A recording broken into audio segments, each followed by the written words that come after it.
En effet, le peuple palestinien fait face à un processus génocidaire depuis le début. Parce qu'on a parlé des occupations coloniales à travers le monde, mais elles ont pris des formes très très diverses.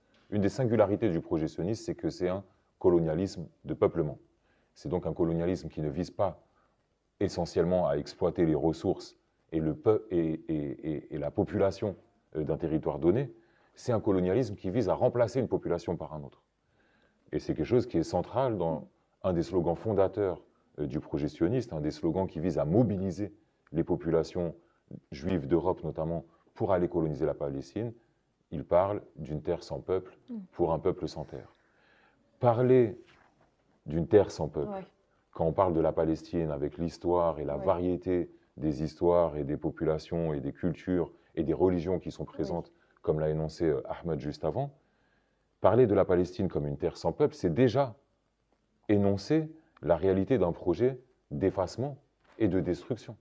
Parler de la Palestine comme d'une terre sans peuple, c'est déjà inscrire en fait le projet sioniste dans ce qu'est l'imaginaire colonial de l'Europe raciste et antisémite, qui considère en réalité que les peuples d'Amazonie, d'Afrique, du monde arabe et de l'ensemble de la Terre en réalité, à partir du moment où on n'est pas des hommes blancs, on n'est pas des sujets de droit. À partir du moment où on n'est pas des hommes blancs, on n'est pas des personnes qui méritent de vivre. En réalité, on n'est pas des peuples.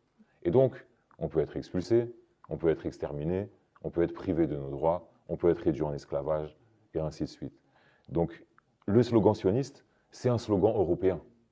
Le projet sioniste, c'est fondamentalement un projet inscrit dans cette Europe coloniale et raciste, encore une fois. Et c'est donc un projet génocidaire par nature. L'idéal, l'imaginaire sioniste est fondamentalement porteur d'une volonté de détruire et effacer les Palestiniens. Et il faut le dire, c'est pas par hasard en fait que cette guerre génocidaire prend cette forme à Gaza à ce moment particulier en 2023. 2023, c'est l'année où le nombre des Palestiniens sur la terre de la Palestine historique dépasse le nombre des colons sionistes sur cette terre. C'est donc le moment où devient crucial, 75 ans après la Nakba, pour l'État juif, pour l'État colonial, il devient crucial donc de se débarrasser du plus grand nombre de Palestiniens pour à nouveau renforcer sa suprématie en essayant de préserver un semblant de démocratie qui repose en réalité sur le fait d'avoir une majorité juive. Donc il y a une obsession démographique constante, il y a une obsession en fait sur les ventres de ces mères palestiniennes, il y a une obsession sur les naissances palestiniennes, il y a une obsession sur le caractère étranger de la vie palestinienne sur la terre de Palestine. Et comme on a parlé de génocide, j'aimerais dire une chose aussi, beaucoup de gens parlent d'écocide.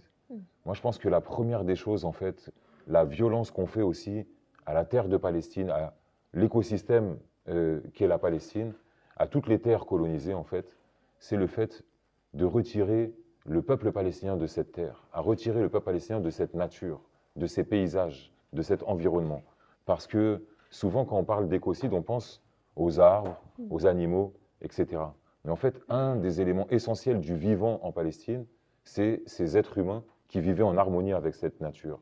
C'est ces Palestiniens et Palestiniennes, une majorité de paysans parmi eux, qui vivaient en harmonie comme gardiens de cette terre sacrée, qui vivaient comme héritiers d'une civilisation qui ne considère pas, contrairement à l'Occident capitaliste, que la terre c'est une propriété privée qu'on peut posséder de façon